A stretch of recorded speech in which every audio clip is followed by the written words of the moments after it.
Dr. Moss is senior pastor of Trinity United Church of Christ in Chicago, Illinois, an activist and an author. Over the last 2 decades, Dr. Moss has practiced and preached a Black theology that unapologetically calls attention to the problems of mass incarceration, environmental justice, and economic inequality through a prophetic message of love and justice that are at the foundation of the gospel of Jesus Christ. His latest book, is Dancing in the Darkness, Spiritual Lessons for Thriving in Turbulent Times. A native of Cleveland, Ohio, Dr. Moss is an honors graduate of Morehouse College, a historically Black college and university, and earned a Master of Divinity from Yale Divinity School and a Doctor of Ministry from the Chicago Theological Seminary. He serves as a professor at the McAfee School of Theology at Mercer University, helping up-and-coming preachers build and strengthen their own preaching ministries. The work and legacy of Dr. Martin Luther King Jr. and the pastoral ministry of his father, Dr. Otis Moss Jr. of Cleveland, Ohio, are fundamental in his spiritual formation. Dr. Moss, I would love for you to chime in as well on this idea, this framework that Dr. Rami has laid out about the what, the why, the how of a Black Jerusalem. Given even all of the things that you've named, Rami, for some, making the connection between a Black American experience or a Black American liberation framework and connecting that to Palestinian liberation and global liberation for oppressed people still may seem like a jump, a leap, something that is not easily connected. I wonder, Dr. Moss, if you can talk to us about what makes Black liberation theology, the journey, the culture, the struggle, a useful framework in sort of connecting these dots across cultures and continents. Well, first, I want to say thank you to my brother Rami for the invitation here, Father Mitchery, and the amazing work that's happening. I have to say this, those from the U.S. will understand what I'm saying. I came upon the campus and I was deeply reminded of the turn of the century in the United States when some of those first HBCUs were constructed. And the kind of pride and work that is happening in this institution reminds me of those moments that I have read about and heard about in reference to when students arrived on a campus and they said, there is a place where we can drink this water and we can be filled. And so I'm just grateful for the work. I'm grateful for the witness. I'll begin this way, that one of the great voices of jazz is a woman by the name of Billie Holiday. And Billie Holiday, in probably one of her most famous renditions and songs, where she talks about southern trees bear strange fruit. Blood on the leaves, blood at the root. Black body swinging, black body swinging. Or if we were to speak about Langston Hughes, who's raising the question, what happens to a dream deferred? And both of these pieces of poetry speak to, I believe, the essence of the framework of the connection between two communities and what is happening here. The first casualty of oppression is the imagination. And we are reclaiming the imagination that has been colonized. There's nothing more destructive than a colonized imagination. And the connection between the people of African descent who live in the Americas and this land, Palestine, is the fact that America was the beta test for what happens here. America was the beta test for what happened in Germany. America was the beta test for what happened in South Africa.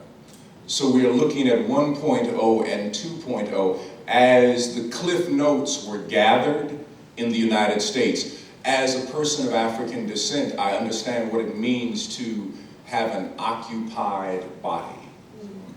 Because America functions and sees those through a lens of racialized imagination, as any person of African descent, we were taken from our land, and land was taken from indigenous people in the United States through a doctrine known as manifest destiny that destructively and painfully and tragically framed the gospel in such a sick way through the lens of white supremacy. And then black people were colonized in a certain way, and the bodies of black people were occupied. Let me give you an example. As a black man, the body of a black man and a black woman is still occupied to this moment. That if you fit around a certain area, maybe it's area B, maybe it's area C, maybe it's whatever area, you can be an athlete, but you can't be an intellectual. Because your body and your mind has been colonized and occupied through the imagination that sees a particular limit of what you can do.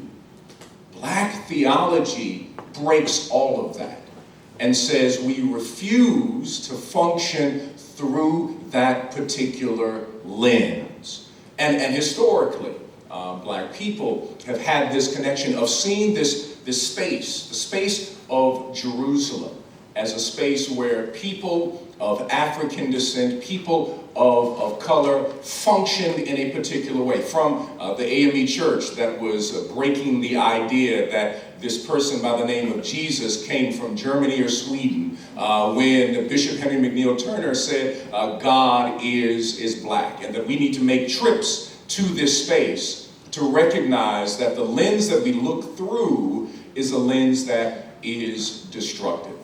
Then something happened in 1967 where the Student Nonviolent Coordinating Committee created what was known as the Palestinian Primer, recognizing that there was a connection between the oppression that is happening in the United States and the oppression that is happening with our Palestinian sisters and brothers. We understand segregation and apartheid. We understand occupation, that there is a connection between these two pieces. The Black Panther Party also then makes a statement in reference to the connection. And then something happens with the United Auto Workers. The United Auto Workers there's a small group of the United Auto Workers in Detroit, Michigan. They create an Arab Council in Detroit, Michigan. And then you have a group of black activists who join with them, specifically talking about how do we build this coalition, recognizing that our freedom is tied to your freedom. And then if you move into the more, the arts movement, whether you're talking about Amir Barak and the Black Arts Movement, you still have this communication of breaking the imagination and the connection between the two. But some may not even remember that a person by the name of the Honorable Andrew Young had to resign from the United Nations simply because he said there needs to be a negotiation between both parties so that there can be freedom and dignity for all. He then had to resign from the UN. There was pressure put on a person who ran for president in 1984 after he was inspired by a mayor in Chicago by the name of Harold Washington, a gentleman by the name of Reverend Jesse Jackson, who raised the same fundamental question and met with Yasser Arafat, and it came back to haunt him as he ran in 1988, raising a simple question: how do we create freedom and dignity? The list goes on. For example, there is the Shrine of the Black Madonna, better known as the Pan-African Orthodox Christian Church in America, started by Albert Clegg in Detroit, Michigan, that was, again, raising the questions of breaking the lens of the racialized imagination of seeing Jerusalem through white eyes. I made a joke, and it actually happened, but it is a joke, that I had a white evangelical brother who was rolled up on me talking about the fact that you like to talk about this black stuff in the Bible. There is no color. Jesus wasn't black. He's for everybody. I said, I agree with you in premise, but if it is not a problem to have a black Jesus, put a black Jesus in your church and see what happens. He then left from the conversation at that moment.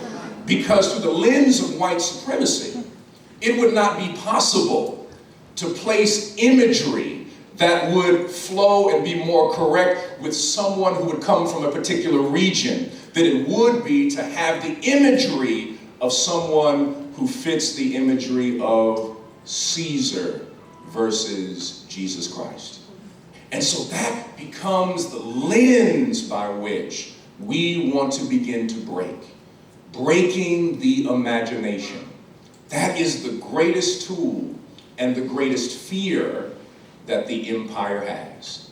That you can imagine yourself free.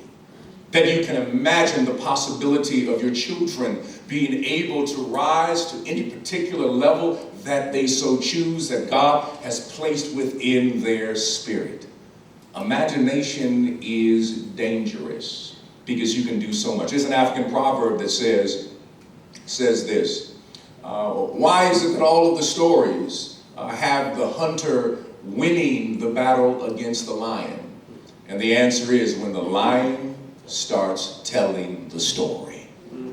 And so we must tell a different story. We must tell a story that breaks the lens, that looks at the world through maybe a Roman lens, looks at the world through a British lens, looks at the world through a white American evangelical lens, and maybe looks through the lens of the global South. As Randall Robinson talked about in Trans-Africa, when he was part of the Trans-Africa movement, and started the Trans-Africa movement, and especially speaking about apartheid in South Africa. Looking through this lens, we see the world radically differently. Black Jerusalem is about breaking the colonized imagination, and knowing that when you walk down the Via Dolorosa, and you pass by a mosque named after an Ethiopian, and then go by the 5th station of the cross, where an African carried the cross. But please don't make the assumption that he was just a black person who just showed up in the Bible. That we're talking about people who've been kissed by nature's son.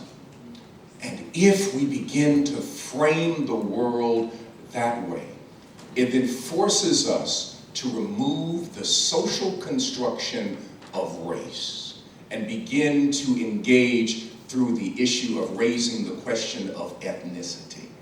Let me help you out. I had to do a conversation one time in reference to this idea of whiteness. And this was in Columbus, Ohio, and I said to the entire group, I was the only black person there. I said, all of you are white because I'm in the room. Once I leave the room, you get to be German and Scottish and Swedish. But when I come back in the room, you are white. If you get on a plane and fly to Europe, they don't say, welcome, white person. They raise a question about your geography and your ethnicity. And somebody was arguing with me about that. I said, please, please, please. If in fact your whiteness is an ethnicity, where is the white food? Because ethnicity has food and music and culture connected to it. And so when you hear me say blackness, I'm not speaking just about, I'm not talking about color, because remember, the idea of ethnicity was removed through the transatlantic slave trade. So when I say blackness, I'm not talking color, I'm also talking culture. I'm speaking about a creolized culture that brings together a variety of things. And the beauty of blackness is that blackness can function in multiple spaces. It can function in multiple spaces and at the same time can code switch in such a way to make everybody comfortable or uncomfortable, depending upon how you want to roll. That's the beauty of it. Meaning that by birth, I have to have multiple dialects, even if I'm not bilingual. There's one way that I speak when I'm with my family. There's another way I speak when I'm at church. There's another way I speak when I go down south. There's another way that I speak when I'm on 79th and Cottage Grove in Chicago.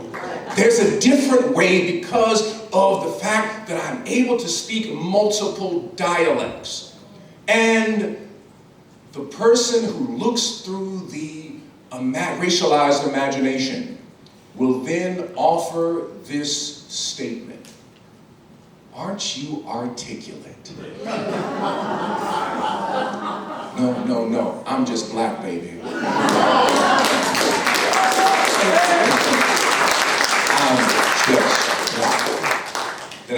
able to speak in a multiplicity of spaces because my body, through my veins, literally runs multiple communities. Multiple communities. That's when I first ran into Rami, I was like, man, you look like my cousin, man. You know, because multiple communities run through, because our bodies were occupied, but we have thrown off of that occupation, and we have been able to embrace the creolization of the totality of who we are. That we may be bound by the geography of the United States, but our blood runs through every nation upon the planet. And this is Black Jerusalem.